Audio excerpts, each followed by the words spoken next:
वक्त एक बड़ी खबर आपको बता दें।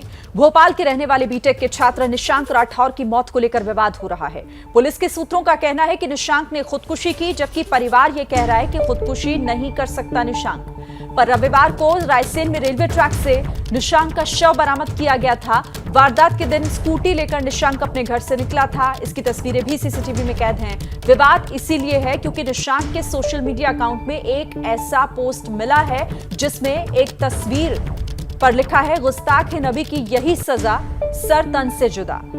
पुलिस अब इस पूरे मामले की जांच में जुटी हुई है। भोपाल के एक छात्र की मौत पर विवाद, जिस तरह से परिवार की तरफ से कहा जा रहा है कि खुदकुशी नहीं हो सकती, खुदकुशी नहीं कर सकता उनका बेटा, लेकिन पुलिस का कहना है कि यह खुदकुशी का मामला है। भोपाल के छात्र की मौत पर अब इसी को लेकर विवाद शुरू हो गया। वो सीसीटीवी फुटेज भी आप देख रहे हैं जिसमें स्कूटी पर सवार होकर यहां से निकलता हुआ निशांक दिखाई दे रहा है, जिसके बाद उसका शव रेलवे ट्रैक से बरामद होता है। सीधे रुख कर लेते हैं, ब्रजेश राजपूत का हमारे साथ जुड़ गए हैं। ब्रजेश, इस पूरे मामले पर पुलिस की थ्योरी अलग, लेकिन परिवार का यह कहना है कि निशांक खुदकुशी नहीं कर सकता। क्या कुछ जानकारी है? और देखिए, दरअसल पूरा मामला इतवार की शाम का है। इतवार की शाम को भोपाल से तकरीबन 30 किलोमीटर दूर बड़खेड़ा रेलवे स्टेशन पे एक डेड बॉडी मिलती है युवक की। पता लगता है कि ये भोपाल का छात्र है और वो इंजीनियरिंग का स्टूडेंट है। और उस लड़का जिसका नाम निशांक राठौर था, उसके मोबाइल से उसके पिताजी को एक संदिग्ध, एक डिस्प्यूटेड, एक धार्मिक आधार पर एक मैसेज जाता है, जिससे उसके परिवार के लोग घबरा जाते हैं।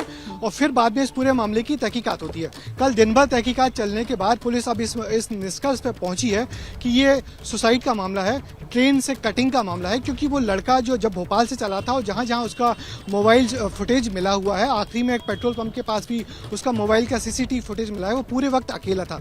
पुलिस का कहना है कि 5:40 पे उसके पिता के पास एक SMS व्हाट्सएप जाता है जिसमें लिखा है कि सर तन से जुदा, जो डिस्प्यूटेड जिसके बारे में बताया जा रहा है। मगर और 6 बजे उस लड़के की मौत हो जाती है। पुलिस ये भी बोल रही है कि पिछले कुछ समय से लगातार उसका जो ट्रैक रिकॉर्ड हमने देखा है, वो लड़का क्रिप्टो करेंसी में लंबे समय से निवेश कर रहा था, जिससे उसको घाटा हुआ था। उसके पिताजी उससे पिछले कई दिनों से बैंक स्टेटमेंट मांग रहे थे, जो वो देने में असमर्थ था, वो दे नहीं पा रहा था। तो कुल मिला के वो भारी तनाव में था और इस तनाव के चलते उसने खुदकुशी की, ये पुलिस कह रही है।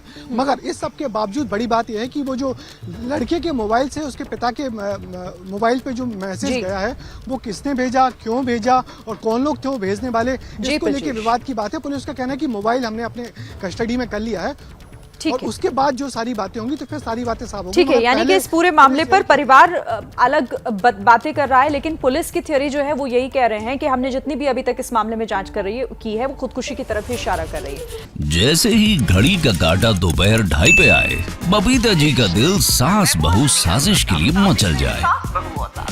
और ये है इनकी बहू, पूरे दिन ऑफिस की टेंशन हो जाए गॉन जब ये करें अपना फेवरेट शो फ्री टाइम पे ऑन। इनकी तरह आप भी देखें अपना फेवरेट शो अपने टाइम पर और डाउनलोड कीजिए ABP लाइव ऐप अपने स्मार्ट टीवी पर।